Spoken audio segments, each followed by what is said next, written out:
What can $500,000 buy you on the Upper West Side? Today we will take a look at the 3D tours of 4 co-op units currently on the market to see just how far your money can take you. Whether you're thinking about buying or you're just curious what New York City apartments look like, stick around and find out. We'll be starting at the least expensive and working our way up. So for the first unit, it is $399,000 and it's actually currently being used in more of a professional setting, so it is 3 offices. Because it is a professional setting, right off the main living room, you have more of a kitchenette than an actual full kitchen. You would need to gut renovate it in order to add a proper kitchen, unless a kitchenette does it for you. This would also be the only living space should you decide to keep it as 3 bedrooms. You could knock down that wall though and combine it with the kitchen to give you a little bit more. There are currently floor plans drawn up that would actually remove this whole curved wall and combine this room with the kitchen and that little waiting area in order to make one giant living, dining, kitchen area. Even if you just want to take part of this room, like take this little section and knock down this wall in order to add it to the living space, but then keep that side section so you could have more of like still a bedroom over here, that is definitely doable. As you head back down the hall, then we have what was clearly an actual bedroom before it was used in a professional setting, considering you have the bookshelves that perfectly line out where the bed would be. Also, very good size space for a New York bedroom. Then the bathrooms that they have, neither of them have showers because it's an office, so why do you need a shower? So you would need to renovate and add them if you plan on making it into your home. Finally, we enter the master, which is huge. Even not by New York standards, it is quite spacious. They have so much desk space, plenty of natural light, high ceilings. You could fit whatever furniture you needed.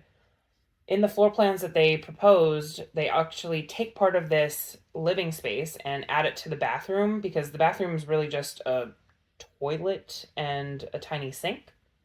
So you would need to add some of the living space into the bathroom if you want to make it a proper master bathroom. But overall, for the price and for everything that you can do with the space, you really get a blank canvas. On to unit number 2. So this one is actually a 1-bedroom unit that didn't have a floor plan available, but it is on the market for $410,000. Once you enter, you are immediately in the living space, and I will say that this person has some bulkier furniture, but even then I kind of like that because you can see just how much that space can fit. Obviously, the living and kitchen area are both together, and it does look like it could use a little bit of TLC, but overall, very good bones and definitely more than livable should you not want to do any immediate renovations. As we enter the bedroom, it's definitely spacious. I feel like it's been so long since I have seen a bedroom that has every single piece of the furniture set that is set up in a furniture store in it. But the fact that this bedroom can actually fit everything is honestly impressive. Like that's a lot of storage. And if you're someone that works from home, you could very easily configure this room to have not only your bed and a dresser, but also some sort of desk or something, especially since you have the 2 closets there, so you have plenty of storage space. As you go back out into the main living room and you cross over into more of the foyer area, you have another closet, and then you have the bathroom, which, I guess I don't really know what to say about bathrooms other than it's a bathroom. So everything you need. Definitely a solid option. On to unit number 3. So this one we jump up to $475,000, and it's actually only a studio. So when you enter, you have a little entrance table and phone down to the doorman. Nice little mirror hung up to help brighten the space. Then you have a nice little closet kitchen, which definitely is a New York treat and specialty, but I mean, as far as everything you need, it's there. And then the living space, honestly, like they fit quite a bit into the living space.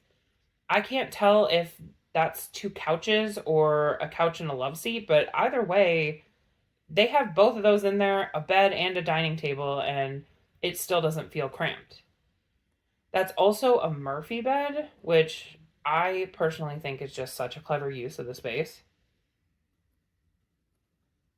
Plenty of natural light, and they even turned this little area by the window into a nice little windowsill bench, which I love. And a beautiful view of the New York water towers, which, I mean, I don't know about you, but I think that's just very quintessential New York, so I love it. I can't navigate easily, but um, on your way to the bathroom, you have a nice little changing area and a closet. Then we head into the bathroom and good amount of storage and space. I will say that little glass table I would probably end up bumping into and possibly knocking it over, so I would need to remove it just for my own sake. But overall, a good amount of space, especially for a studio, and I absolutely love how they laid it out. It's actually the same price as the fourth and final studio that we're going to see, which is $475,000 as well. However, it does have the lowest monthly maintenance at $737. When you walk into this space, I will say the exposed brick, the nice little triangle over the windows, and then not only is it exposed brick on one side, but then it's also painted white brick on the other, which really, I don't know, it just feels like quintessential New York. And you look outside and you see scaffolding, and again, quintessential New York. And as far as the space goes, it definitely fits everything that you need. I can't tell if it's the same size as the last one or a little bit smaller, but definitely a good size. I also love these little like closet spaces above the closets. It's just so convenient for extra storage. Then we head over into this little side kitchen that is nicely updated. I will say none of the units that we saw today had dishwashers, but that's a luxury in New York. So it is what it is. Very high ceilings, good architecture. And then as we loop back around, we have another closet with that little extra storage up top. And we end off in the bathroom, which again, I mean, it's a good size. I never know what to say about bathrooms other than they are bathrooms. So, yeah, another solid studio option. If you're in the market to buy, don't hesitate to reach out. Let me know in the comments what neighborhood you want to learn more about next, and in the meantime, feel free to check out one of my other videos.